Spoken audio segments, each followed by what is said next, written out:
आज के इस वीडियो में अपन सीखेंगे एनसीईआरटी और एनसीईआरटी के कॉन्सेप्ट। इसमें सब कुछ बताऊंगा। स्टार्टिंग से लेके एंड तक जितनी भी बातें निकल सकती है वो सारी की सारी बातें यहाँ पे बताऊंगा। अच्छे सिंपल एक्सप्लेनेशन दूंगा जो कि तुम्हें समझ आ सकते हैं। तो यार, breathing and exchange of gases, ये जो चैप्टर है इसमें अपन पढ़ेंगे खुद को पढ़ेंगे। लेकिन खुद को पढ़ने से पहले अपने को थोड़ा ओवरव्यू समझना पड़ेगा कि इस चीज़ की ज़रूरत भी क्या है। ज़रूरत सिर्फ इतनी है कि अपने को एनर्जी निकालनी है ना। अपने को किसी तरीके से एनर्जी निकालनी है और वही एनर्जी अपने को डेली लाइफ में जो भी अपन काम करते हैं उसमें उसमें यूज करनी है। अब बात यहाँ तक है कि अपन खुद से अपन एनर्जी अपनी बना नहीं सकते। तो जो पिक्चर में जो सबसे पहले प्रोटैगनिस्ट आता है वो अपना प्लांट है। उससे पहले जो आता है वो सन है, क्योंकि सन ही है जहाँ से एनर्जी निकलती है ना। लाइट के फॉर्म में वो एनर्जी निकलती है, वो प्लांट के पास जाती है। प्लांट उसका सदुपयोग कर लेता है ना। वो उससे ग्लूकोज बना लेता है, ग्लूकोज को एटीपी के फॉर्म में वो स्टोर कर लेता है। फिर अपन जैसे इंसान, बकरी, है ना, कोई भी एनिमल प्लांट को खाता है। फिर वो एनर्जी ऐसे ऐसे आगे बढ़ती है। प्लांट को बकरी ने खाया, बकरी को ह्यूमन ने खाया या फिर किसी और ने खाया, तो इस तरीके से एनर्जी का ऑर्डर आगे बढ़ता रहता है। पर इन सब चीजों में रेस्पिरेशन आता कहाँ पे है? रेस्पिरेशन आता है टिश्यू के अंदर। जो रेस्पिरेशन आता है ना वो टिश्यू के अंदर। ये जो रेस्पिरेशन ये हर एक लिविंग ऑर्गेनिज्म के अंदर कॉमन होता है। मतलब ये होता है कि हर एक लिविंग ऑर्गेनिज्म के अंदर ये चीज होगी। कोई भी, कहीं भी जिंदा चीज, ये चीज उसमें होगी। वो टिश्यू के अंदर होती है और यही वही एक्चुअल में एटीपी निकलती है। लेकिन इसमें फिर ब्रीदिंग का क्या इंपॉर्टेंस है? ब्रीदिंग की इंपॉर्टेंस ऐसे आती है कि जब ब्रीदिंग होती है, ब्रीदिंग में जैसे अपन ब्रीदिंग ऑक्सीजन और CO2 अपन छोड़ते हैं, है ना। तो ऑक्सीजन के हेल्प से जो भी अपन ने खाना खाया है उसका ब्रेक डाउन होता है और उससे ही एटीपी बनती है एज अ एनर्जी। फिर उस एनर्जी को अपन एटीपी में स्टोर कर लेते हैं। तो ये एक बेसिक फंडा है कि जिससे अपन करते क्या है कि ब्रीदिंग, रेस्पिरेशन, इन सब का एक रिलेशन बनता है। तो रेस्पिरेशन होनी कहाँ पे? एक्चुअल जो रेस्पिरेशन होनी है वो अपनी सेल्स के अंदर होगी, टिश्यूज के अंदर होगी, है ना। सेल्स के अंदर होगी, टिश्यूज के अंदर होगी। लेकिन इसमें ब्रीदिंग का भी पार्ट आता है। ब्रीदिंग का पार्ट इस तरीके से आता है, जो अपन सांस लेते छोड़ते, ये भी एक तरीके की रेस्पिरेशन है, लेकिन इसको एक्सटर्नल रेस्पिरेशन कहेंगे। और जो लंग्स के साथ जुड़े हुए जो ब्लड के कनेक्शन है उसके अंदर जो ट्रांसपोर्ट होगा ऑक्सीजन, CO2 का, ये भी एक तरीके की रेस्पिरेशन हो जाएगी। और जो टिश्यू और ब्लड का जो ट्रांसपोर्ट होगा ऑक्सीजन और CO2 का, ये भी एक तरीके की रेस्पिरेशन हो जाएगी। जो मेन रेस्पिरेशन है जो सबके अंदर चलेगी वो है सेलुलर रेस्पिरेशन, है ना। तो स्टार्ट करते हैं यार, रीड करना स्टार्ट करते हैं। As you have read earlier, oxygen, देखो ऑक्सीजन की बात हो रही है कि यूटिलाइज होती है ऑर्गेनिजम्स के द्वारा, है ना। ये होता क्यों है? ताकि अपन ग्लूकोज, अमीनो एसिड्स, इनको ब्रेक कर सके।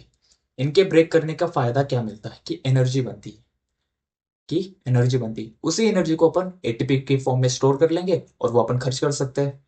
अपन एटीपी ही खर्च कर सकते हैं, अपन एनर्जी खर्च नहीं कर सकते। तो एटीपी के फॉर्म में उसको कन्वर्ट करना इज द नेसेसरी पार्ट। समझे इतनी बात?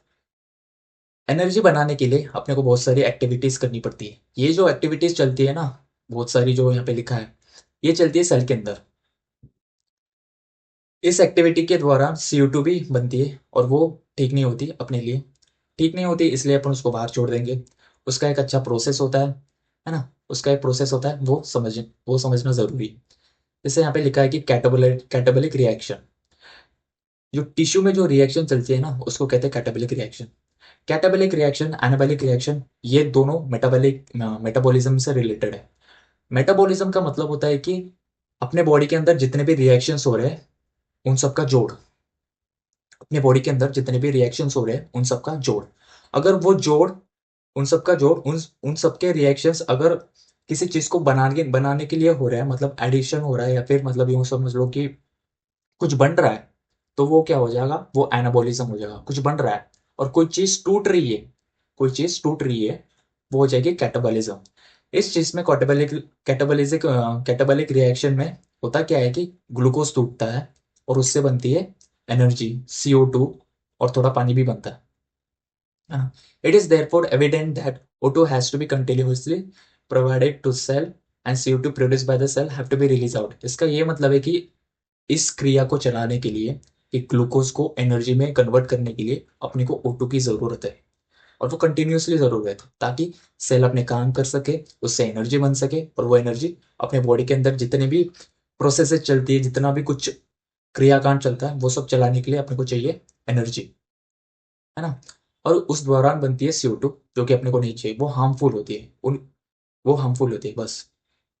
This process of exchange of O2 from the atmosphere, O2 है कहाँ पे, अपन सांस कहाँ से लेते हैं, एटमोस्फेयर से ही लेते हैं, है ना। एटमोस्फेयर से लेते हैं with CO2 produce by the cells. CO2 बनती है यार सेल्स के अंदर।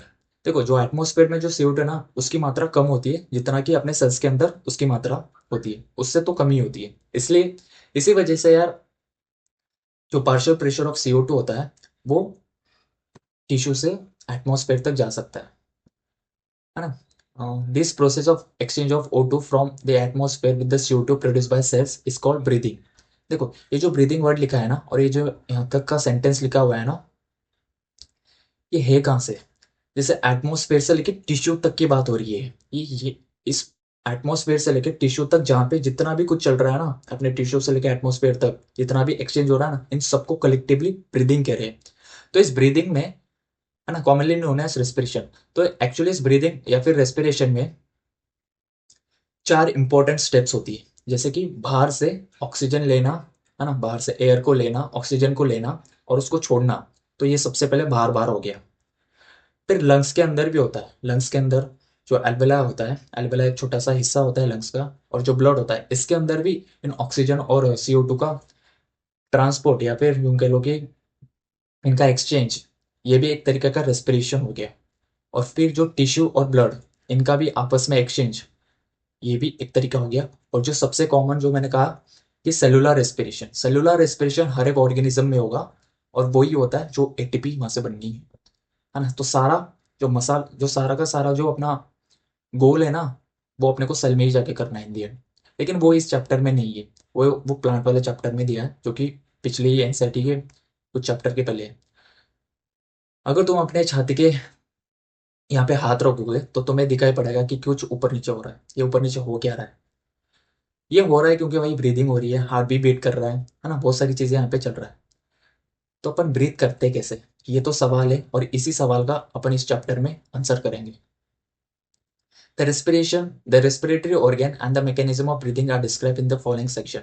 वही मैंने कहा कि क्या कौन से ऑर्गन इसमें इन्वॉल्व है, क्या मैकेनिज्म है ना, क्या मैकेनिज्म है ब्रीदिंग का, जिससे कि ये हमारा हाउ डू वी ब्रीथ, या फिर हमारा chest up move, up down क्यों मूव कर रहा है ना, इसके बारे में जानेंगे इस पूरे चैप्टर में। चैप्टर में बढ़ने से पहले देखो, इस धरती पे बहुत सारे ऑर्गेनिजम्स रहते हैं, सबका अपना अपना तरीका है सांस लेने का, सबका अपना अपना तरीका है। अपना तरीका ये है कि अपने पास नाक है, लंग्स है, अपन इस तरीके से करते हैं, लेकिन बाकियों के पास ये सब है ही नहीं। बाकियों के पास अपने अपने तरीके हैं। जैसे फॉर एग्जाम्पल, जो निम्न कोटि के ऑर्गेनिजम्स हैं, जो छोटे लेवल के ऑर्गेनिज्म है, लोअर क्लास ऑफ ऑर्गेनिजम्स है, वो भाई सरफेस, अपनी जो बॉडी की सरफेस होती है ना, उससे वो कर लेते हैं, उससे वो कर लेते हैं। उससे जो थोड़े अच्छे ऑर्गेनिजम्स है, अच्छे ऑर्गेनिजम्स का यह मतलब है कि उनमें थोड़े से प्रॉपर स्ट्रक्चर्स अवेलेबल है ना। जैसे फॉर एग्जांपल यहाँ पे मैं बताऊँ कि mechanism of breathing very among different groups of animals depending mainly on their habitat and level of organisations, ठीक ना। तो जितने भी डिफरेंट काइंड्स ऑफ एनिमल्स है ना, अच्छा, इनकी रेस्पिरेटरी ऑर्गन बदल क्यों रहे हैं, क्योंकि भाई अलग अलग जगह पे रह रहे हैं, इनका बनावटी अलग अलग है ना, इनकी जगह रहने की अलग अलग अलग है, इनका खुद का ऑर्गेनाइजेशन अलग अलग है, अलग अलग तरीके के इनके पास ऑर्गन्स है, डिफरेंट लेवल ऑफ ऑर्गेनाइजेशन इनके पास है। इसकी वजह से क्या करते हैं कि अलग अलग ऑर्गन्स इनके पास होते हैं। जैसे कि लोअर इनवर्टिब्रेट्स होते हैं, जैसे कि स्पॉन्जेस और सेलेंट्रेट्स, या फिर प्लेटफॉर्म्स, मतलब प्लेटफॉर्म्स का ये मतलब हो गया कि प्लेटीहेल्मिन्थेस। ये कैसे एक्सचेंज O2 विद CO2 करते हैं कि सिंपल डिफ्यूजन कर लेते हैं over their entire body surface. मतलब जो बॉडी होती है ना, इसी के थ्रू O2 अंदर आती है और CO2 निकलती है। बाकी इसमें कुछ भी नहीं, अपनी बॉडी ही है सिर्फ इनके पास। इनके पास कोई लंग्स नहीं है, इनके पास कोई गिल्स, कुछ भी नहीं है, देर इज नो ऑर्गन्स। तो इनके पास है क्या, बॉडी, बॉडी का जो सरफेस यही है इनके पास, और इसी से वो कर लेते हैं।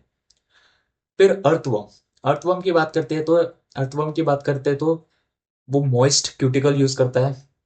मॉइस्ट क्यूटिकल कुछ नहीं होती है,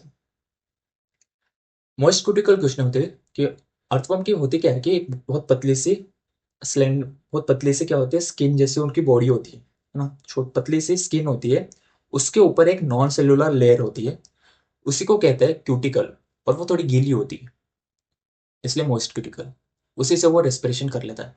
अब तुमने कॉकरोच को सुना होगा, कॉकरोच के पास यार ट्रैकियल ट्यूब्स होते हैं, जैसे अपने पास सी इसको कहते हैं ट्रैकिया, इससे जो ये फिर डिवाइड करती है, ऐसा ही सिस्टम ऐसा ही सिस्टम कॉकरोच के पास होता है, उससे वो रेस्पिरेशन करता है। अपने पास जो सिस्टम है उसमें नोज आती है, ये आती है, लंग्स आती है, कॉकरोच के पास सिर्फ एक ट्रकिया वाला सिस्टम होता है, उससे वो रेस्पिरेशन कर लेता है अपना, है ना।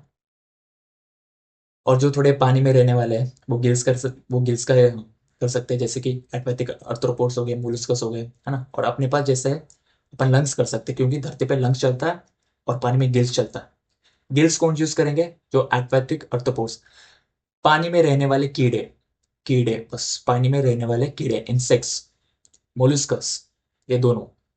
और जो बाकी के धरती पे रहने वाला है वो लंग्स, लंग्स का ही दूसरा नाम है पल्मनरी, बायोलॉजिकल नाम अगर कहे तो पल्मनरी कहेंगे लंग्स को। लंग्स का रेस्पिरेशन मतलब pulmonary respiration are used by the terrestrial form for exchange of gases. जो धरती पे रहने वाले, जो जमीन पर रहने वाले, उनके लिए लंग्स है। जो पानी में रहने वाले हैं, जैसे एक्वेटिक आर्थ्रोपोड्स या फिर मोलस्कस, उनके लिए गिल्स होगा। समझे? अ, अब जो धरती पे रहने वाले हैं उसमें से यार vertebrates, fish, among vertebrates fish use gills whereas amphibians, reptile, birds, mammals respire through lungs। तो फिश तो यूज करेगी गिल्स। और वर्टिब्रेट्स में यार बहुत सारे लोग आते हैं, वर्टिब्रेट्स में अपन भी आती है, फिश भी वर्टिब्रेट में ही आती है, एम्फिबियंस भी वर्टिब्रेट में ही आती है ना, बर्ड्स भी वर्टिब्रेट में ही आती है, मैमल्स मतलब अपन भी वर्टिब्रेट में ही आती है। तो वर्टिब्रेट में अगर देखें तो उसमें आती तो फिश भी है, आती तो उसमें एम्फिबियंस भी है, रेप्टाइल्स भी आते हैं, बर्ड्स भी आते हैं, मैमल्स भी आती है। लेकिन इसमें से जो फिश है, क्योंकि ये पानी में रहते हैं तो इनको गिल्स यूज करना पड़ेगा, इनको गिल्स यूज करना पड़ेगा क्योंकि ये धरती पे नहीं रहते, मतलब धरती पे मतलब जमीन पे नहीं रहती। और एम्फीबियन तो यार दोनों में रहता है, धरती पे भी रह लेता है। एम्फीबियन का मतलब फ्रॉग, है ना। फॉर एग्जाम्पल फ्रॉग, ये धरती पे भी रहता है। रेप्टाइल्स रेप्टाइल्स भी धरती पे रहते हैं, पानी में भी रहते हैं। बट वो जो प्राइमरली यूज करते हैं वो अपना लंग्स ही यूज करते हैं। एम्फीबियंस यार बहुत सारे तरीकों से रेस्पिरेशन कर सकते हैं, जैसे स्किन से भी कर सकता है, जैसे उनके पास यहाँ पे बक्कल होता है, ये जो बक्कल होता है उसके थ्रू भी रेस्पिरेशन कर सकता है, उनके स्किन के थ्रू भी रेस्पिरेशन कर सकते हैं। जैसे फॉर एग्जाम्पल फ्रॉग की बात करें तो अपनी गीली स्किन से भी रेस्पिरेशन कर सकता है, उसको अपन कहेंगे क्यूटेनियस रेस्पिरेशन। फ्रॉग को देखा होगा कि उसकी जो स्किन है, जो उसकी जो बाहर की जो स्किन है वो बड़ी नमी होती है उसमें, मतलब सॉफ्ट होती है, मॉइस्ट होती है, गीली होती है उसकी स्किन, वहां से वो रेस्पिरेशन कर सकता है, उसको अपन कहेंगे क्यूटेनियस रेस्पिरेशन। ठीक है। तो अब तक अपन ने जितनी बात की है उसको अपन समराइज कर लेते हैं कि ब्रीदिंग की रेस्पिरेशन, इनका मैंने एक कनेक्शन बताया कि ये कनेक्टेड कैसे है ना, ये कनेक्टेड कैसे। रेस्पिरेशन जो टिश्यू के अंदर चलती है, रेस्पिरेशन जो टिश्यू के अंदर चलती है वो सब में कॉमन है, हर एक लिविंग ऑर्गेनिज्म में वो कॉमन है। बस इसमें फर्क इतना सा पड़ता है कि जो लिविंग ऑर्गेनिज्म ऑक्सीजन यूज करते हैं उसको अपन कहते हैं एरोबिक रेस्पिरेशन, जो ऑक्सीजन यूज नहीं करते उनको अपन कहते हैं एनारोबिक रेस्पिरेशन। दैट्स इट, इतना ही फर्क है, बाकी सब तो कॉमन है। रेस्पिरेशन तो सब में होगा ही होगा, जो टिश्यू लेवल की रेस्पिरेशन है, जो सेलुलर लेवल की रेस्पिरेशन है। बाकी मैंने ब्रीदिंग बताया, breathing different different type of organisms में ऑर्गेन के थ्रू अलग अलग हो सकती है। जैसे अपना बताया कि अपन अपने पास लंग्स है, उसके थ्रू अपन करेंगे। अगर कोई पानी में, जैसे एक्वेटिक ऑर्थ्रोपोड्स है, मोलस्कस है, फिश हो गए, इनके पास गिल्स हो जाएंगे, है ना, इनके पास गिल्स हो जाएंगे। और जो बाकी लोअर लेवल ऑफ ऑर्गेनाइजेशन रखते हैं, जैसे कि स्पॉन्जेस, सिलेंट्रेट्स, प्लेटफॉर्म्स, ये अपनी बॉडी के सरफेस से। अर्थवर्म का याद रखना, अर्थवर्म की एक पतली सी स्किन होती है ना, उसके ऊपर चिड़ी हुई होती है एक नॉन सेलुलर लेयर, जिसको अपन कहते हैं क्यूटिकल। और ये क्यूटिकल कैसे होती है? गीली होती है, मॉइस्ट होती है, भीगी हुई होती है। और इंसेक्ट में कॉकरोच का याद रखना कि ऐसे ट्रैकिया होता है, सिर्फ ट्रैकिया वाला पार्ट ऐसे डिवाइड कर जाता है ना, वो वाला सिस्टम उनके पास होता है। और वो उसको अपन कहेंगे ट्रैकियल ट्यूब्स या फिर ट्रैकियल रेस्पिरेशन, ऐसे अपन उसको कह सकते हैं, है ना। इतनी बात हो गई, फिर इसके बाद आते हैं ह्यूमन रेस्पिरेशन।